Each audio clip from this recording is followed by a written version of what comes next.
Wash up mga katumbi. So ako ho ay maagang gumising kasi ako ho ay may schedule papunta sa ospital. So bali ako ho ay 10 AM ang aking schedule. So ako ho ay naglalakad na papunta sa tram.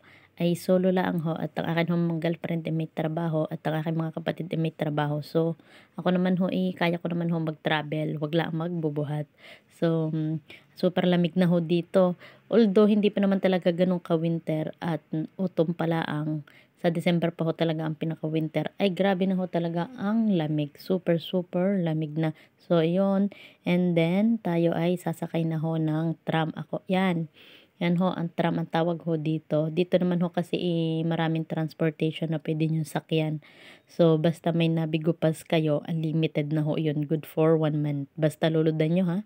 And after ilang minuto lang nakarating na tayo sa Poc de Santua. Kasi ho dito ho ang aking doktor. Kumbaga ay malapit lang ho ito sa amin. Nasa 30 minutes po ang travel. And ako ho ay naglalakad lang. And maglalakad ako ng 10 minutes papunta kay doktor. Ang doktor ho ay super bait sa akin. Every month lagi niya akong chine-check up. Kaya okay naman. And napakaswerte ko din ho dahil kapag ako ho ay nabalik sa kanya, hindi niya ho ako pinababayaran. And alam naman niya na ang work ko ay hindi po talaga totally full time. And then sa akin hong paglalakad ay syempre ako ho ay may nakitang mga ganitong pamilihan, mga gamit. Yan, ipakita ko sa inyo. Pasensya na kayo, medyo mabilis ho ang aking video kasi ho ako ho ay nagmamadali kasi nga ho may schedule ako sa doktor. So, kinuhanan ko lang yan ng mabilisan. Nakakita ho ako din ng box kung magkano. Ay medyo pricey kasi nasa 11 to 15 euro, maliit lang. Sa Action, mas mura. Kung bibili kayo ng ganyang box, sa Action, lagay ng mga damit. Ayan, makikita nyo, makakabili rin kayo ng iba't ibang uri ng prutas. Mga masasarap po talaga ang prutas, nakakaakit bilhin. At afford naman ho ninyong bumili kung kayo dito na nakatira. Yan, may mga tindahan din mga butchery. Pag mga sinabi hong butchery, yun yung mga tindahan ng mga karning baboy, manok, at kung ano-ano pa.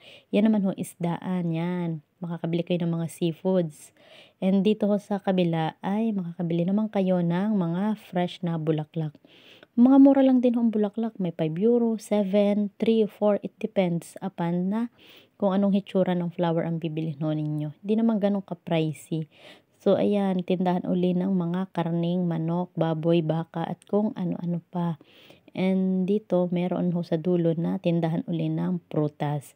So, ayan yung nadadaanan ko papunta kina doktor. And ilang minuto ay nakarating na tayo kina doktor. Yan yung clinic niya. Medyo, yan ho yung mga katabi niyan, mga bahay-bahay din. So, yan ho ang clinic. Papasukin lang ho natin dyan. Pipindutin ko lang yung name niya and then magre-ring iyon.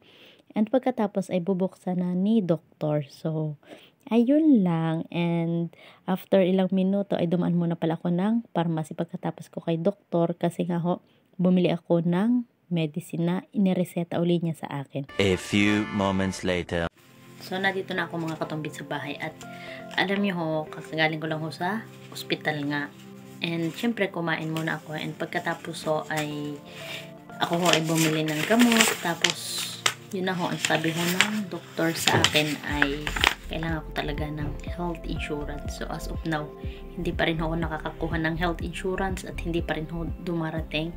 So I'm still waiting na ng mag more than 3 weeks. So yun naman ho ay hanggang 1 buwan and I hope so na dumating na po talaga. Pinagpipray ko sa Diyos na dumating na and kinausap ko ang doktor kung magkano ba ang aking magagastos. Alam niyo ho, magagastos ko nasa 4,000 euros kung wala ho akong health insurance dito. So, kinonvert ko siya sa peso. Nasa total of 240,000 sa peso ho yun. Sobrang laki ho. So, kailangan ko ho talaga ng health insurance para zero po ang ating bayaran dito. And, hindi naman ho ako natigil na sa pagpapagamot dahil ako ho'y anemic, still pa rin ho ako uminom ng gamot at binigyan na ho niya uli ako ng reseta para uli madagdagan ang aking dugo. And as of now ay kumakain pa rin ako ng mga healthy foods at less rice. So, para mawala na ho itong ating mayumang ito. So, after 1 month, ay babalik uli ako sa doktor. So, the most important ay hindi tayo pinababayaan ng doktor and still na pabalik-balik pa rin tayo kahit papaano ay nalalaman natin kung nadagdagan na ba dugo natin or hindi. So in the last month nadagdagan naman ho kaunti, so kulang pa rin ho ng 2%, so 2%. Sa hemoglobin kasi kailangan kasi ng 12, so nung una 9, nito ho nung last month 10, so kulang pa ho ng 2 para makuha natin at pasok tayo doon sa 12 na iyon. So doktor lang ho nakakaalam noon at hindi natin yon alam. So ayan ho, as of now ay ayun, may trabaho naman ako, sundo bata, pero yung sa paglilinis hindi pa rin ako bumabalik kasi nga ho bawal ho akong magbuhat ng mga mabibigat. So ingatan pa rin natin ating sarili. So gustong gusto ko na ho talaga ma-opera, pero yung medical ang sobrang tagal pa, and I hope na ibigay talaga yun sa akin. Talaga, yun na lang ho ang wish ko, at para ho maoperahan na ho ako dito sa France. So libre naman ho dito ang gamutan, wala naman talaga, priority ho nila yun, at natulong naman ang Pransya sa mga taong may sakit, at may papel ka man o wala ay ikaw talaga ang priority. So hoping na magkaroon ho ako ng medical. So ipag-pray nyo pa rin ho ako, and thank you so much sa panunod nyo sa aking mga vlog, and thank you so much kasi this is the update of my sickness, and thank you so much po sa mga nagmamahal sa akin and sa mga taong naniniwala sa akin. So ayun lang, and God bless you more. Please like and share my video. Bye bye. God bless you more po.